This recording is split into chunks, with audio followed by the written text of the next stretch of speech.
दोस्तों नमस्कार। HTET PYQ series में आप सभी साथियों का हार्दिक स्वागत है। दोस्तों आज की इस क्लास में हम 2018 का टीजीटी का पेपर हल करेंगे और हिंदी विषय और साथ में हरियाणा जीके रहेगा। हिंदी जो 15 नंबर की आती है कॉमन, उसको हल करेंगे और एचटेट भी धीरे धीरे नज़दीक आता हुआ और हम भी अपनी तैयारी को एक बहुत ही बेहतरीन तरीके से आगे बढ़ाते हुए अपनी मंजिल की तरफ बढ़ रहे हैं। तो देखिए पहला प्रश्न क्या है हमारे सामने।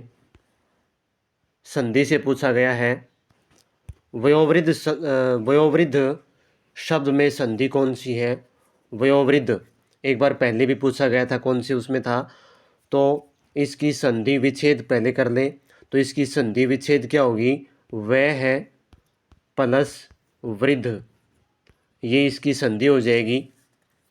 और विसर्ग संधि का उदाहरण रहेगा ये ओ कहाँ से बना बताया था मैंने, और अभी बताता हूँ एक बार फिर सुन लो कि जहाँ भी ए आ के बाद विसर्ग हो और उसके बाद कोई यदि घोष वर्ण आ जाए, घोष वर्ण, तो क्या हो जाएगा, विसर्गों का ओ बन जाएगा। इस बात का आपको ध्यान रखना है।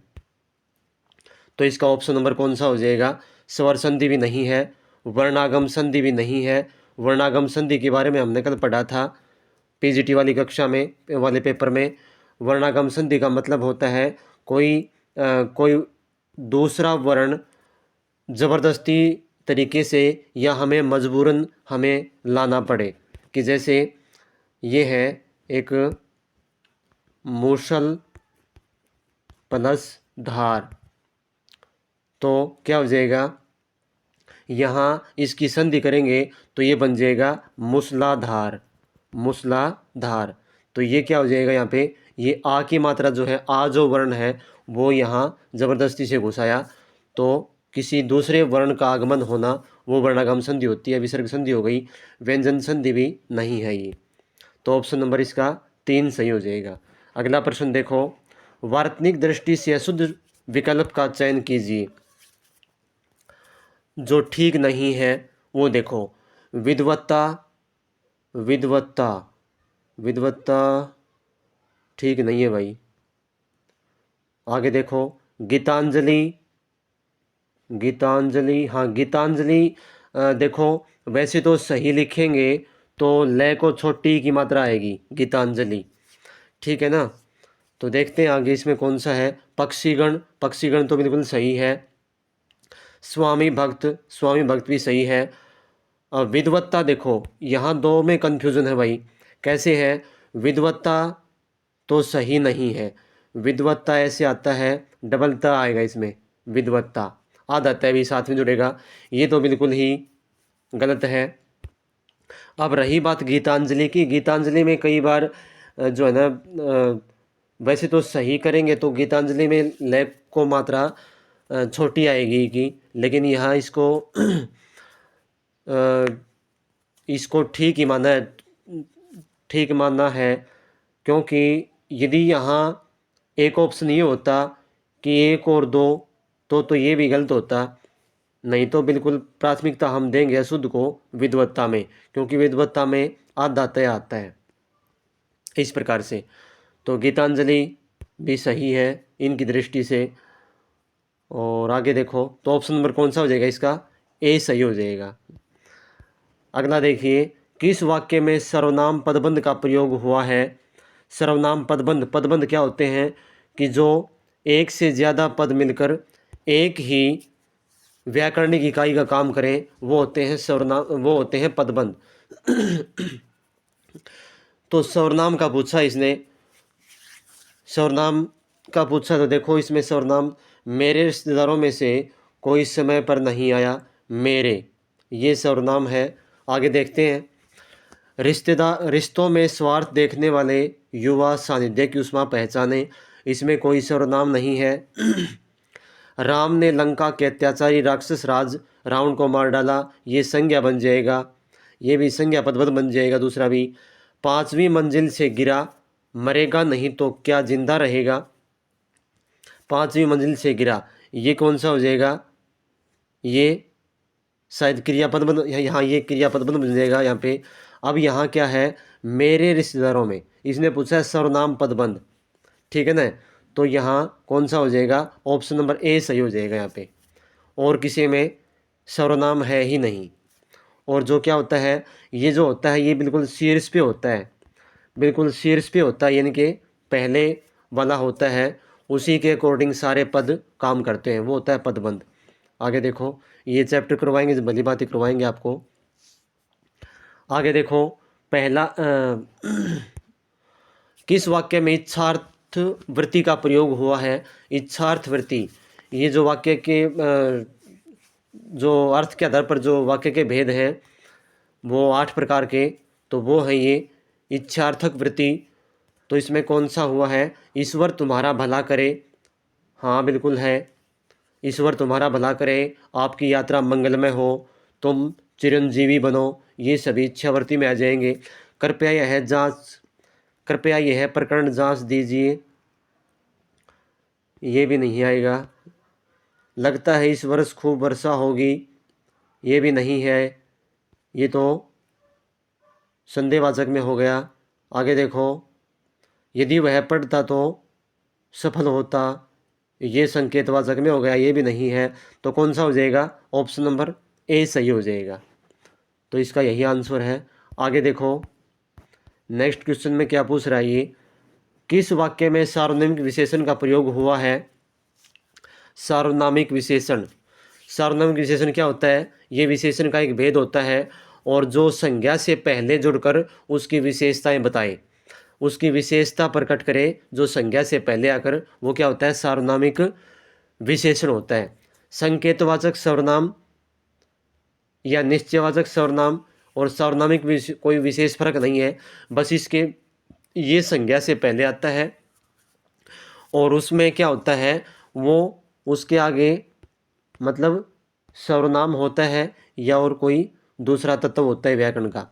तो इसमें देखो, तुम सब आ गए, तुम सब आ गए, अच्छे कहाँ रह गए, ये भी नहीं है, अच्छे कहाँ रह गए, यहाँ पे क्या हो गया, तुम सब, यहाँ नहीं है, ये भी नहीं है। जो बाहर खड़ा है उसे अंदर बुलाओ, जो बाहर खड़ा है उसे अंदर बुलाओ, ये निश्चयवाचक का हो गया। और तुम छात्रों के लिए कुछ किताबें ले आओ, तुम छात्रों के लिए कुछ किताबें ले आओ, ये हो जाएगा इसमें। तो ये इसमें क्या हो जाएगा, सार्वनामिक विशेषण हो जाएगा। कुछ करो, कुछ तुम करो, कुछ मैं करूँगा, ठीक है ना। तो ये भी नहीं होगा, इसमें कौन सा हो जाएगा, ये वाला ऑप्शन नंबर 3 सही हो जाएगा। तुम छात्रों के लिए कुछ किताबें ले आओ, यहाँ क्या है, ये छात्रों और किताबें, इनसे तुरंत पहले क्या है, सर्वनाम है। तो ये क्या हो जाएगा, सार्वनामिक विशेषण हो जाएगा इसमें। आगे देखो, ऑप्शन नंबर प्रश्न नंबर 36, वह दिन भर लिखता रहा, वाक्य में प्रयुक्त क्रिया विशेषण का भेद इंगित कीजिए। वह दिन भर लिखता रहा, पहली बात तो ये है, कौन सा है ये, तो ये क्रिया विशेषण बन जाएगा। क्रिया विशेषण जो क्रिया की विशेषता बताए, लिखता रहा क्या है, क्रिया है, और दिन भर लिखता रहा, दिन भर, ये इसकी विशेषता बता दी। तो कहता है कि कौन सा क्रिया विशेषण का भेद इंगित कीजिए। तो कालवाचक क्रिया विशेषण, कालवाचक दिन भर, ये समय का ही बोध हो रहा है, दिन भर, साल भर, वर्ष भर, सप्ताह भर, ये सभी समय का, तो कालवाचक क्रिया विशेषण ही हो जाएगी। रीतिवाचक क्रिया विशेषण नहीं है, रीतिवाचक तब होती, कब होती, कि तब जब यहाँ ये होता कि वह जल्दी जल्दी लिखता रहा, वह जल्दी जल्दी लिखता रहा, तब होती रीतिवाचक क्रिया विशेषण। स्थानवाचक क्रिया विशेषण कब होती, स्थानवाचक होती कि वह छत पर लिखता रहा, छत पर, ठीक है ना, छत पर बैठकर, ऐसे। तो ये होता, और उसके बाद है परिमाणवाचक क्रिया विशेषण, ये भी नहीं होगा। तो कौन सा हो जाएगा यहाँ पे, कालवाचक क्रिया विशेषण हो जाएगा। अगला प्रश्न देखिए, असंगत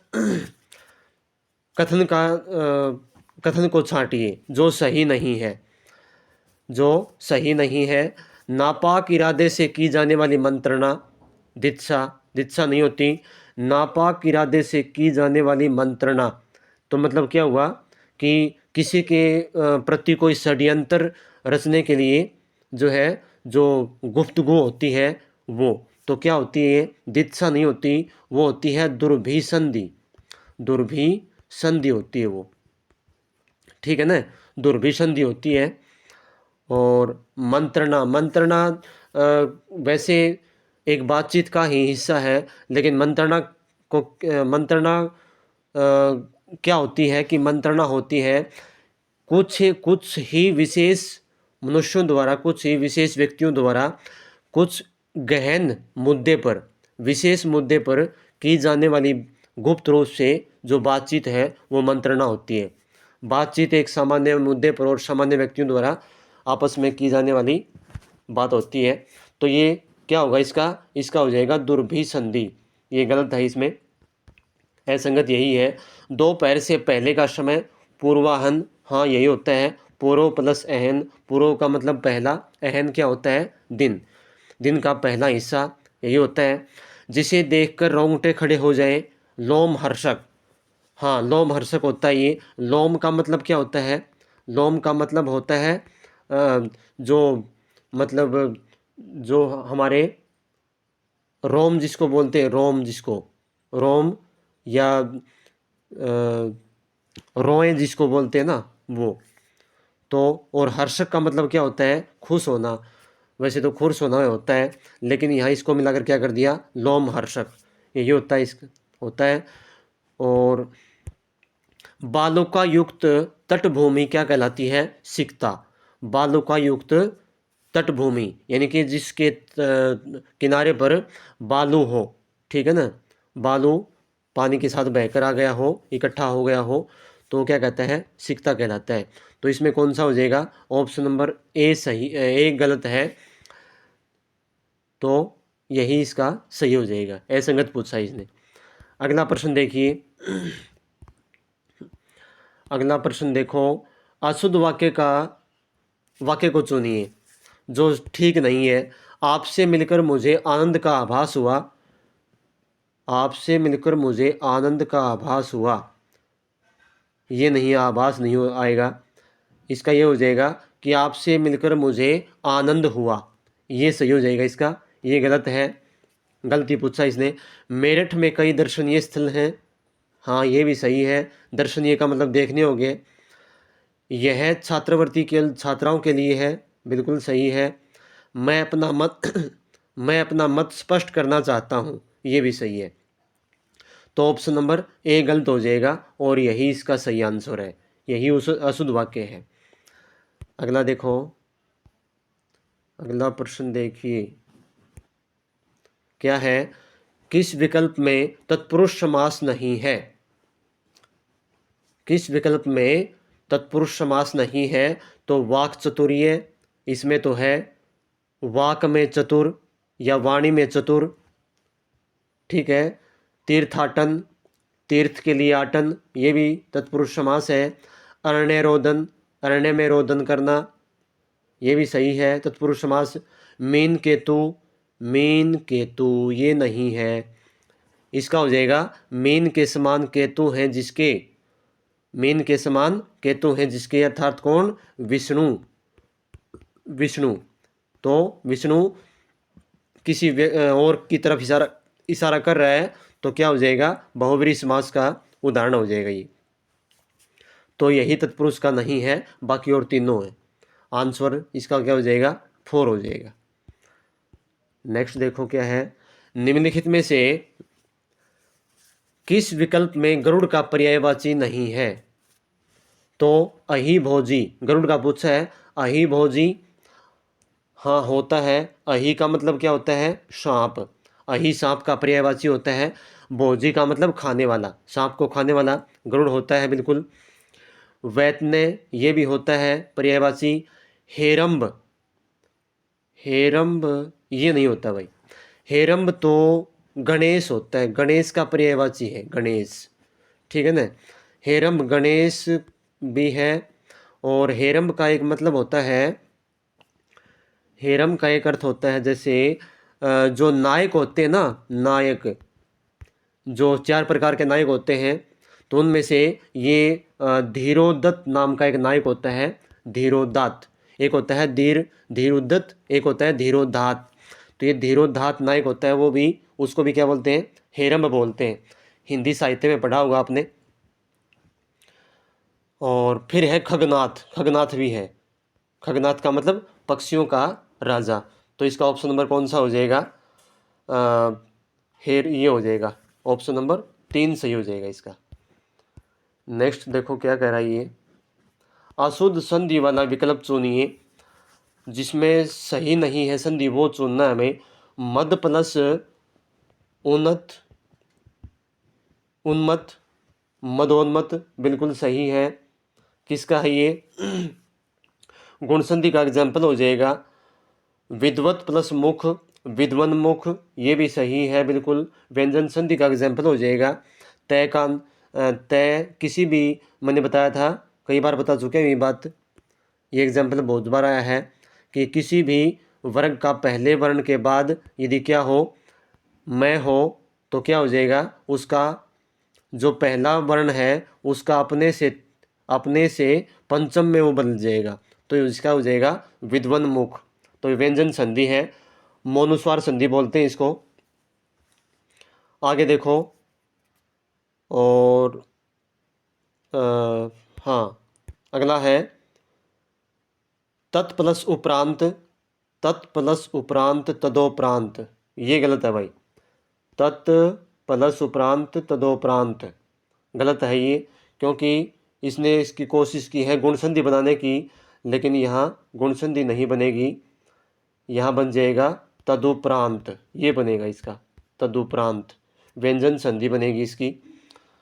और सठ प्लस आयतन षडायतन, ये भी क्या हो जाएगा, ये भी व्यंजन संधि का है, क्योंकि जब पहला वर्ण होता है और उसका मुकाबला किससे होता है, अघोष से होता है, तो वो भी, हाँ घोष से होता है, तो वो पहला वर्ण भी क्या हो जाएगा, अघोष भी घोष बन जाएगा। तो इसका देखो, सठ प्लस आयतन, ट क्या है, अघोष है, और आ क्या है, घोष है। तो इसने किसका मुकाबला है, गो अघोष का घोष के साथ, तो इस घोष ने इसको भी घोष बना दिया।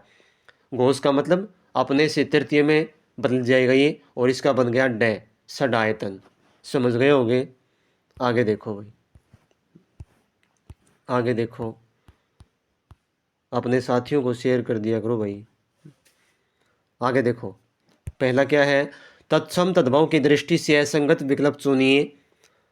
तत्सम तद्भव वार्ताक बैंगन बिल्कुल सही है इसका, ये बिल्कुल सही है। लोह मसा, लोह मसा लोमड़ी, लोह मसा नहीं होती भाई, लोमड़ी का होता है लोमसिका।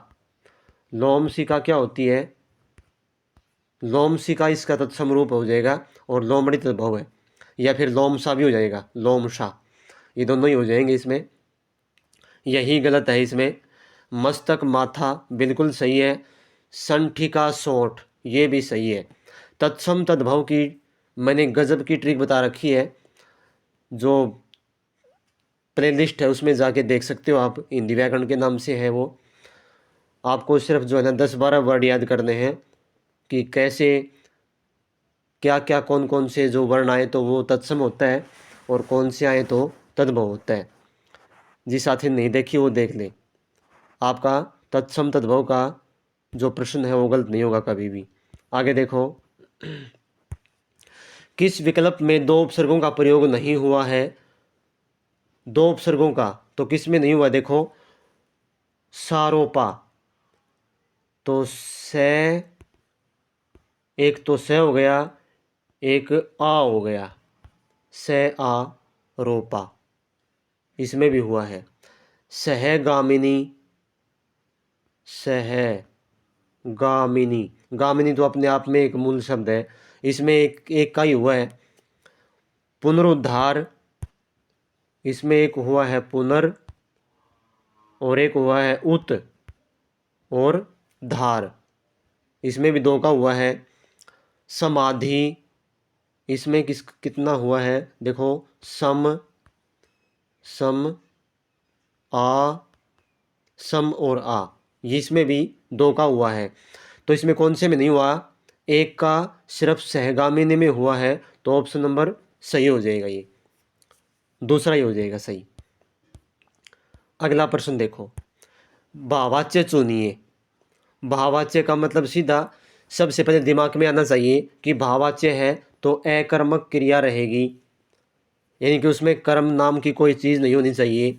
तो गर्मियों में रोज़ नहाया जाता है, नहाना अकर्मक है, भाववाच्य है। नानी द्वारा कहानी सुनाई गई, कहानी कर्म है, तो कर्मवाच्य हो गया।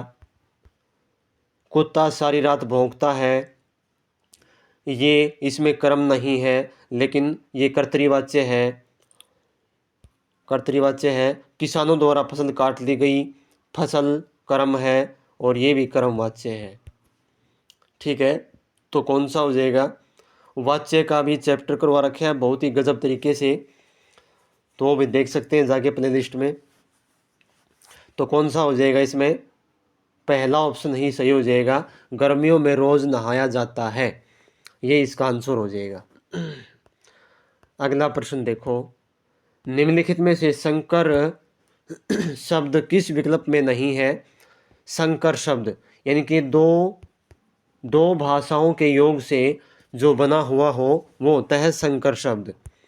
देखो, विज्ञापन दाता, विज्ञापन दाता, विज्ञापन नहीं होता वैसे तो विज्ञापन होता ही, लेकिन विज्ञापन बोलूँगा तो जो हिंदी जो के विद्यार्थी हैं वो तो समझ जाएंगे लेकिन और नहीं समझेंगे। तो विज्ञापन दाता ये सिर्फ हिंदी का ही शब्द है, विज्ञापन और दाता दोनों हिंदी के शब्द हैं। डबल रोटी ये नहीं है, डबल अंग्रेजी का आ गया और रोटी हिंदी की आ गई, रोटी हिंदी का। आम चुनाव ये भी नहीं है, हिंदीकरण ये भी नहीं है, इसमें एक उर्दू का आ गया एक हिंदी का आ गया। तो इसमें कौन सा हो जाएगा, विज्ञापन दाता जो है ये संकर शब्द नहीं है, ये अपने आप में एक ही शब्द है, यानी कि हिंदी का ही शब्द है ये। तो ऑप्शन नंबर ए सही हो जाएगा इसका। तो ये हिंदी के थे। अब देखो हरियाणा जीके की तरफ लौटते हैं, हरियाणा जीके की तरफ लौटते हैं। तब तक तुम सब्सक्राइब कर लो भाई, जो साथी नए जुड़े हैं आज, जो साथी नए आए हैं आज अपने परिवार में, वो सब्सक्राइब कर लें। हाँ देखो भाई, गिद्ध संरक्षण प्रजनन केंद्र कहाँ पर स्थित है, तो ये तो कई बार पूछा जा चुका है, तो ये पिंजौर में है। गिद्ध संरक्षण एवं प्रजनन केंद्र पिंजौर में। अगला देखिए, निम्नलिखित खिलाड़ियों में से कितने पुरुषों की 800 मीटर दौड़ में एशियाई खेल 2018 में स्वर्ण पदक जीते। तो किसने पुरुषों की, यानी कि पुरुषों में किसने जीती थी, तो ये थे मनजीत सिंह। मनजीत सिंह ने जीती थी एशियाई खेलों में, 2018 में हुए थे ये। आगे देखो, ये पूछ सकते हैं इसके प्रश्न के बारे में कि मनजीत सिंह किस खेल से संबंधित हैं, तो ये दौड़ से। आगे देखो, हरियाणा का क्षेत्र जो पूर्व मध्य काल में बढ़ानकों के प्रभाव क्षेत्र के अंतर्गत माना जाता था, तो ये कौन सा था, रेवाड़ी, अंबाला, पानीपत, कुरुक्षेत्र। तो ये रेवाड़ी था, रेवाड़ी था ये। बढ़ानकों कोई राजा से संबंधित कोई राज्य होगा उस प्रभाव क्षेत्र में, तो ये रेवाड़ी आता था उस समय में, रेवाड़ी। अगला प्रश्न देखो, अगला प्रश्न देखिए क्या है, लाला मुरलीधर के बारे में विचार कीजिए। तो लाला मुरलीधर, तो उन्होंने पहला बता रहा ये, उन्होंने अंबाला में वकालत की थी। हाँ बिल्कुल की थी, सही है। उन्होंने बम्बई में आयोजित कांग्रेस के प्रथम अधिवेशन में भाग लिया था। हाँ भी लिया था, बिल्कुल दोनों सही हैं। लाला मुरलीधर ये अपने हरियाणा के ही थे। और क्या पलवल में इनका जन्म हुआ था पलवल में, ठीक है ना। और ये पेशे से क्या थे, पेशे से वकील थे ये, वकील। तो ध्यान रहे इन बातों का भी, एक महत्वपूर्ण व्यक्तित्व रहे हैं हरियाणा के ये। अगला देखो, वहाबी नेता जिसे 19वीं शताब्दी के दौरान देशद्रोह के आरोप में गिरफ्तार किया गया था, तो कौन थे ये थे मोहम्मद जफ़र। गजन खान, मुबारक अली, सलमान खान, ये कोई नहीं है। तो पहला ऑप्शन सही हो जाएगा इसका। कौन थे ये, मोहम्मद जफ़र थे। अगला देखो क्या है, विचार करना है, सुमिलित करना है इनमें। IIIT, तो ये सोनीपत में है। कहाँ है, सोनीपत में। तो पहला इसका हो जाएगा। उसके बाद क्या है, IIM, ये रोहतक में है। IIM रोहतक में है ये। फिर है NID, ये कहाँ है, NID है कुरुक्षेत्र में। और NIFT क्या कहाँ है, ये है पंचकुला में। ये ध्यान रखना भाई, दोबारा भी आ सकते हैं इस प्रकार का प्रश्न। तो ऑप्शन नंबर कौन सा हो जाएगा इसमें, देख लेना। एक का दो हो गया, फिर दो का एक हो गया, एक का दो, हाँ ऑप्शन नंबर 2 सही हो जाएगा इसमें, ये वाला, ये सही हो जाएगा। अगला प्रश्न देखो क्या है, झज्जर जिले के में कितने वन्यजीव अभयारण्य हैं। तो झज्जर जिले में 2, 3, 1, 4, झज्जर जिले में 2 हैं भाई, 2। कितने हैं, 2 है इसमें। नहीं, झज्जर जिले में कितने वन अभयारण्य हैं, एक ही है इसमें, एक वन अभयारण्य है। और इसमें क्या है, जो भिंडावास, अब याद आया है, एक ही है भिंडावास, जो पक्षी अभयारण्य है वो मुख्य है इसमें। तो कितने हैं, एक है इसमें झज्जर जिले में। आगे देखो नेक्स्ट क्या है, निम्नलिखित में से कौन से जिले में सबसे कम शहरी जनसंख्या है। सबसे कम शहरी जनसंख्या पूछी इसने, तो कौन सा है वो। तो मेवात, महेंद्रगढ़, जींद, सिरसा। तो इसमें इस जनगणना के अनुसार महेंद्रगढ़ जिले में सबसे कम शहरी जनसंख्या है। आगे देखो, शहरों में सबसे कम महेंद्रगढ़ डिस्ट्रिक्ट में रहते हैं। अगला पूछ लिया, केएमपी एक्सप्रेस मार्ग के बारे में विचार कीजिए, ठीक है ना, कुंडली मानेसर पलवल, ये वाला। तो क्या कहते हैं इसको, पहला है यह वेस्टर्न, थोड़ा सा बड़ा कर देता हूँ मैं, यह वेस्टर्न पेरिफेरल एक्सप्रेसवे के रूप में जाना जाता है। हाँ बिल्कुल जाना जाता है ये। और केएमपी एक्सप्रेस मार्ग पर 5 नए शहरों का विकास किया जाएगा, बिल्कुल किया जाएगा, घोषणा हुई थी ये। तो ये दोनों ही सही हो जाएंगे इसमें। और इसकी लंबाई लगभग कितनी है, 135 पॉइंट कुछ है इसकी लंबाई, ठीक है ना, 135 पॉइंट कुछ किलोमीटर इसकी लंबाई रहेगी। तो आगे देखो नेक्स्ट क्वेश्चन कौन सा है, हरियाणा में कितनी तहसीलें हैं। तो ये तो सभी को ही पता होगा, हरियाणा में 93 तहसीलें हैं, 93 तहसील हैं। तो ऑप्शन नंबर 2 सही हो जाएगा। तो ये थे साथियों आज की क्लास, कैसी लगी बताया करो कमेंट सेक्शन में, और अपने साथियों को शेयर किया करो। मिलते हैं जल्द ही एक अगले टॉपिक को साथ लेकर, या फिर कोई नया पेपर होगा। धन्यवाद, जय।